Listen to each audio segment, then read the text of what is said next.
Good afternoon, everybody. My name is David Apple. I'm head of the SaaS and software vertical at Intact, the world's largest independent provider of pure cloud ERP.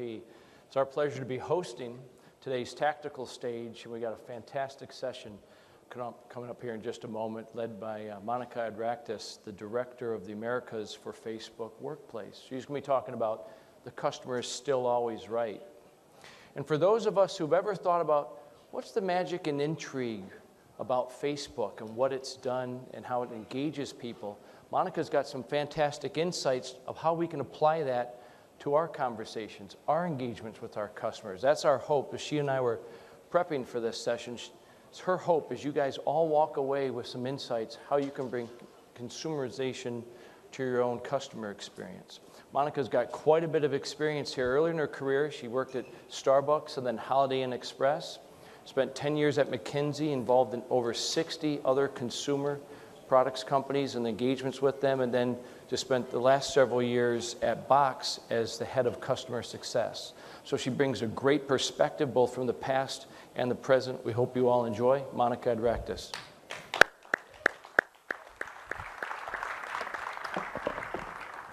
Thanks so much.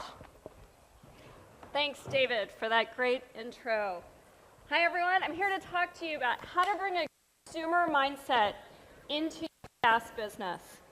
But before I get going, I just wanted to thank Jason Lemkin, organizers of this fantastic event. SaaS is truly changing the way people work and the way people live.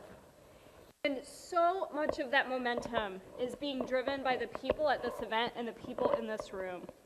Thank you so much for being here and for taking the time to listen. It's a true honor, really. So I want to start off by saying that consumer and enterprise, it's like peanut butter and jelly. It's really just better together. And you may be asking yourself, well, why should I even care about bringing a consumer mindset into my business? I have a lot of other things to worry about. Well, think about this. If you're a consumer company, life is really hard because your customers are judging you at every interaction, and they have no long-term contracts or commitment to you. Think about it. When you go to a store, if you have a bad experience at that store, you don't have to ever go back. When you use a consumer technology, if it's buggy or it doesn't work for you or you don't see value in it, you're done. And so consumer companies have really figured out how to listen to their customer and how to provide real value. We all know, as SaaS practitioners, that that matters for our business too. After all, what is the point of spending all this money on sales and marketing if our customers are going to leave us and we don't reap those long-term revenue streams? But I would assert to you today that managing churn and managing retention, to use a baseball analogy, it's a single. It's good, it's necessary, gets you on first base. But I would assert that when customers love your product and they derive so much utility from your product that maybe the double is being able to raise your price over time, resulting in more revenue. Or maybe the triple is being able to sell those customers additional products and services over time. And maybe the home run is that your customers love your product and get so much utility out of it that they go tell other people in the market, thereby driving virality and market demand. Peanut butter and jelly, it's better together. And by the way, if you haven't had a sandwich lately, try it toasted. I promise it'll change your life. If you've ever visited us at Facebook, you've probably noticed we have these posters all over campus. We have a campus that's called the Research Analog Lab, and they create all these posters for us. Many of these posters have quotes, slogans. They're fun, they're interesting. A lot of them, honestly, are just downright weird. But my favorite are the really simple ones that amplify some of our core values And I thought what I would do is to share 3 of those with you here today that I think best demonstrate our mindset as we bring consumer into enterprise. The first message I want to share with you is people over pixels. People over pixels. What people over pixels says to me is that we have to think about how we put people first and how we use our technology to make their lives better, their personal lives, their work lives. It means providing solutions to their problems and not just offering technology for the sake of technology because it's cool or it may be marginally better.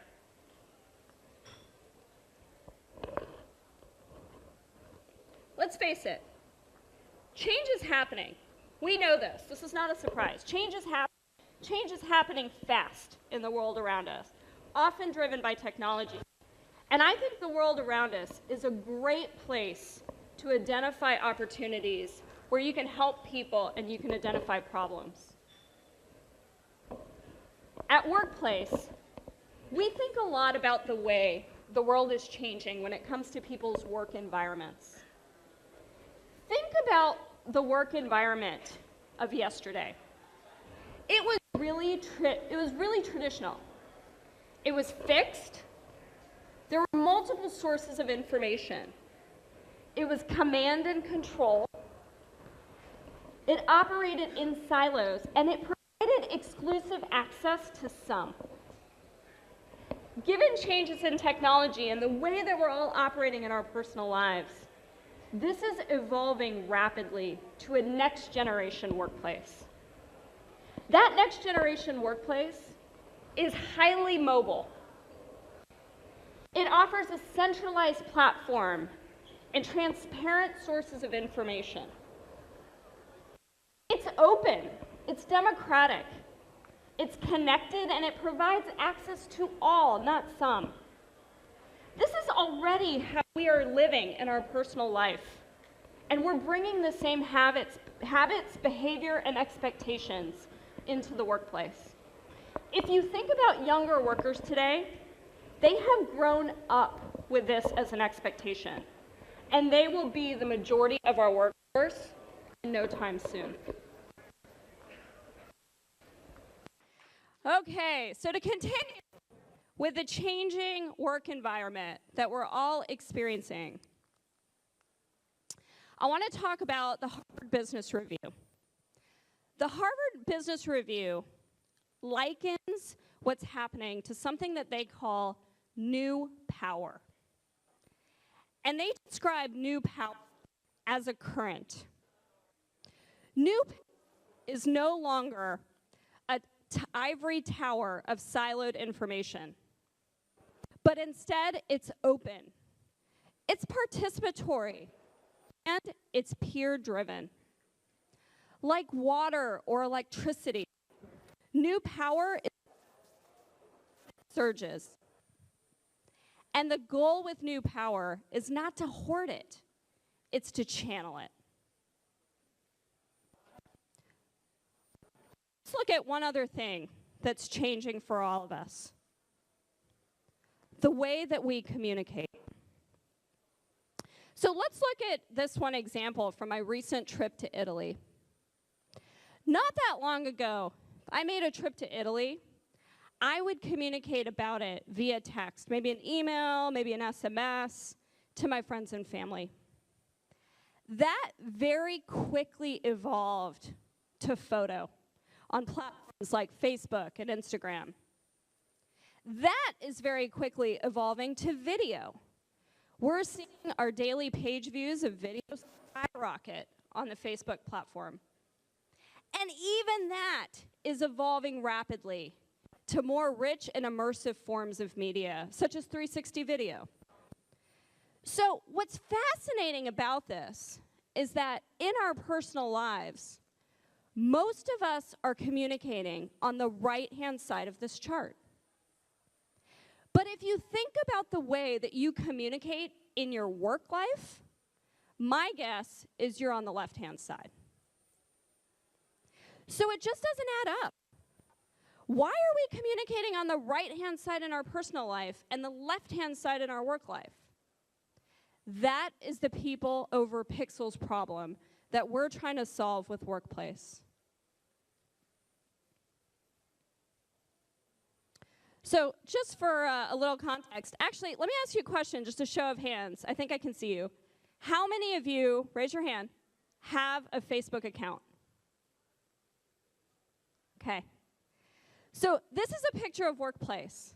And every time I show people Workplace, I have to say, the big surprise, there's no surprise. It looks and feels a lot like consumer Facebook, and that's very intentional. It has a lot of the features that you would recognize, like newsfeed, profiles, groups, search, and the work version of chat, of Messenger, which is chat. However, Workplace is a private instance of Facebook, intended for a company to collaborate and to get work done better. And it's been altered to meet enterprise needs and enterprise requirements around security, user management, data ownership, and analytics. I wanted to give you this context because we'll be talking about some examples that pull from Workplace. As we thought about the changing workplace and problems that we wanted to solve, we thought a lot about leaders. Imagine being a leader today in the work environment that we discussed. Even if you want to be a next generation leader, you want to be open, you want to engage with your people, you want to create an open, accessible, and connected culture. How do you do this? I had a CEO come visit me a couple weeks ago down at Facebook, and he was really frustrated. He said, you know, I really want to understand. I want to understand what's happening in my company.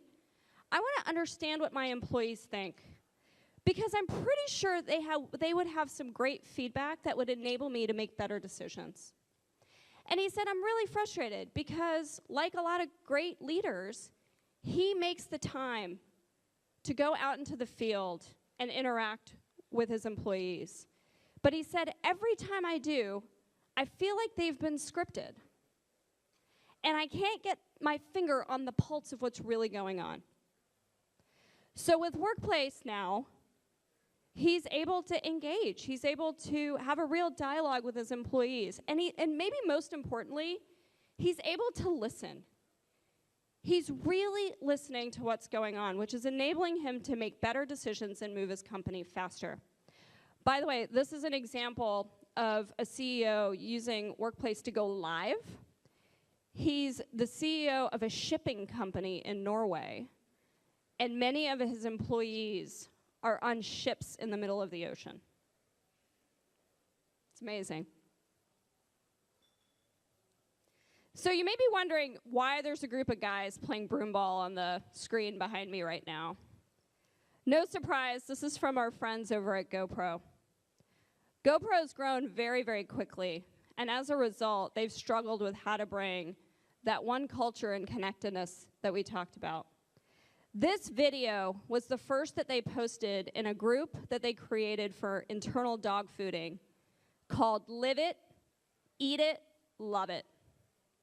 After this video was posted, there were literally thousands of photos and videos that came after it that have provided direct feedback into their product team, which has enabled them to make changes related to cameras, related to mounting equipment, even features for their new Karma drone. It's enabling their company to move faster and innovate better. Imagine what happens when you have a truly distributed environment. This is a supermarket chain down in New Zealand called Countdown. And the problem that they were facing is counterfeit bills circulating in their system. Think about how they had to address this problem before technology.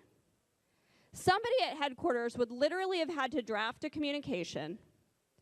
They would have had to print it on paper, They would have then mailed it to the stores. Somebody would have to tape it up in the break room or on a cash register.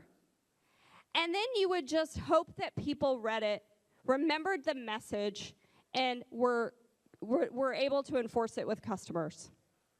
Now, in 90 minutes, they reached 190 checkout counters. So people over pixels, the problems that your customers are trying to solve. My second message to you is to be open. Listen, really listen to what your customers are telling you. I think consumer companies do this really well. I remember when I worked at Starbucks. Starbucks requires every single employee in their company, no matter what your position, to spend time working in the store as a barista. And their belief is this drives empathy for what's happening with the customer and what's happening in the front line that pays dividends no matter what an employee goes off to do later. I remember my first week in the store, they wouldn't let me anywhere near the espresso machine until the very last day. And I think it's important to remember, as we're open, that those of us sitting in Silicon Valley here, we're a strange breed.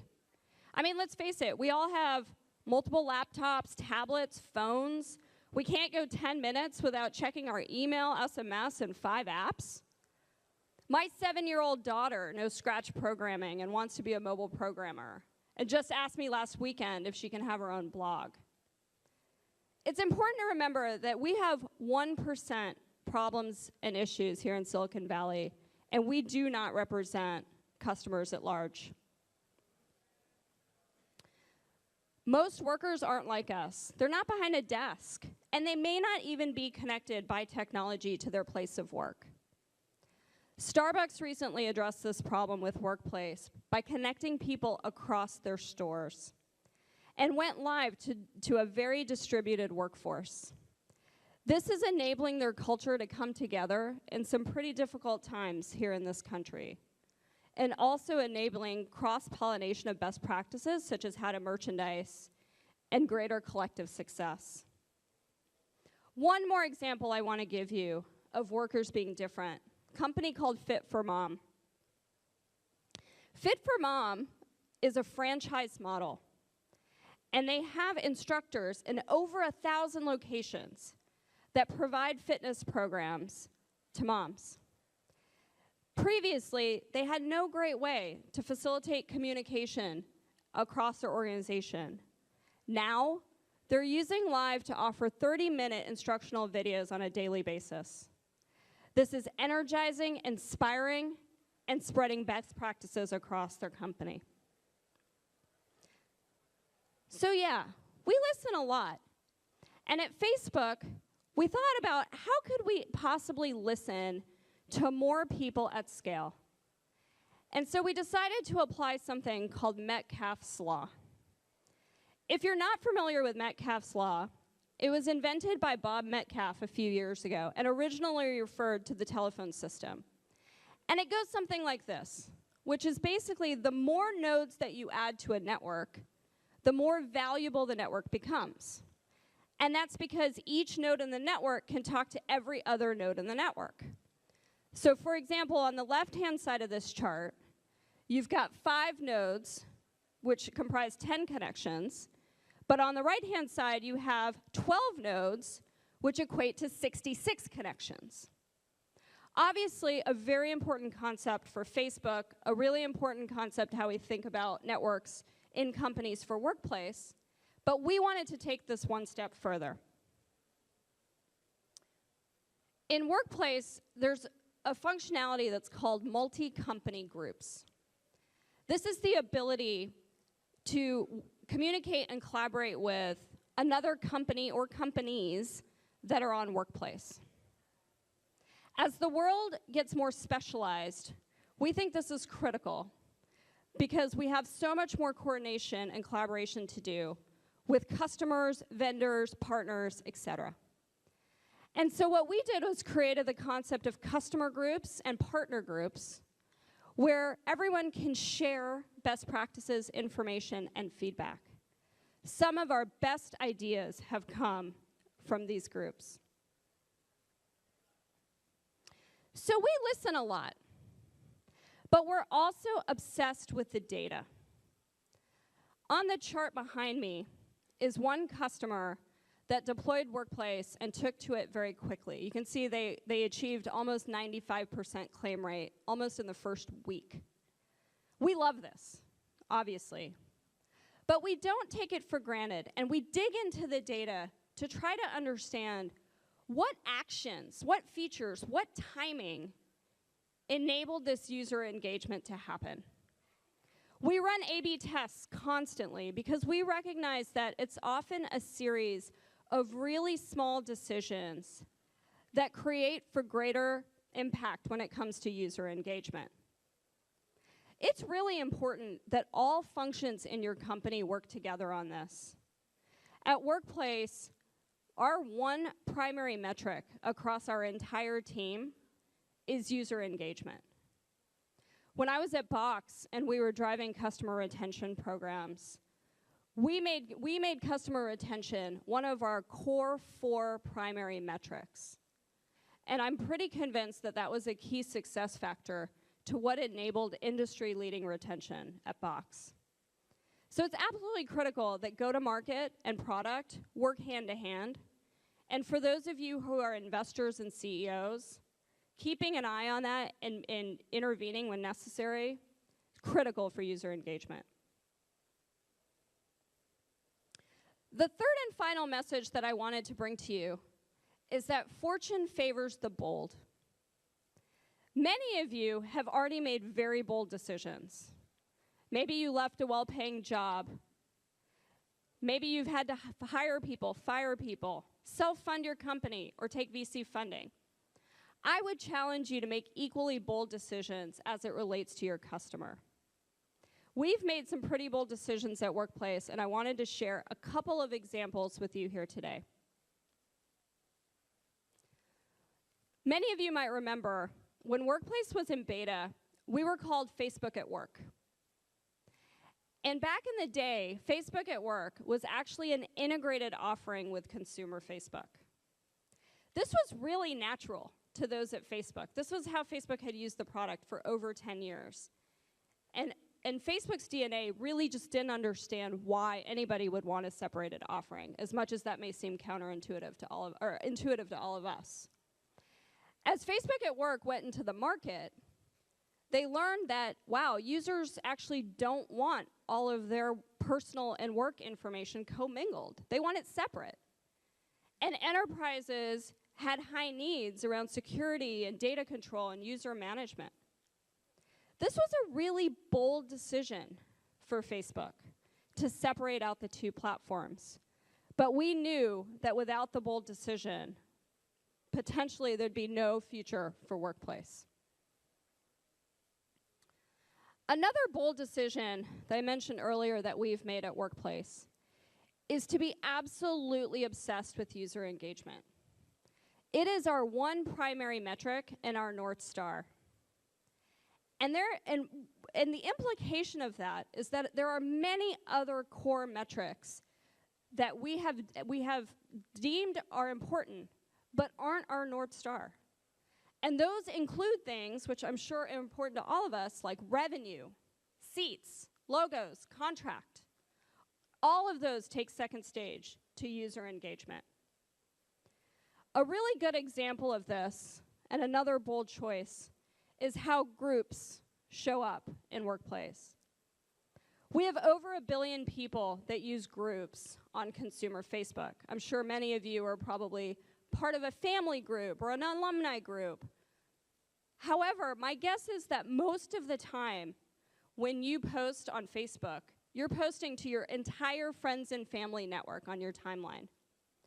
This is a real problem in the work environment. Imagine being in a company where everybody was posting to everybody about everything. It would get noisy very quickly.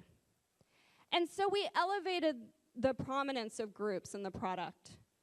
Again, a bold decision because it goes against the grain of what users are used to on consumer Facebook, but something that we knew would be critical for user engagement in the long run. The world is changing, and nobody knows this better than your customer. Think about the companies that didn't embrace mobile a few years ago. They're gone. So I would encourage you to act with urgency. Focus on your customers as people with problems to solve. Don't just pitch them technology. Be open to listening and to counterintuitive feedback. And finally, don't be afraid to make bold, scary, maybe even terrifying decisions. Maybe as SaaS leaders, I challenge you to walk out of this session thinking of at least one opportunity that may feel hard, but that you know would benefit your customers, and address it. And if you do this over and over again, the sky will be the limit in terms of your SaaS success. Thanks again for having me, for taking the time to listen, and for all the change that you're driving. Good luck.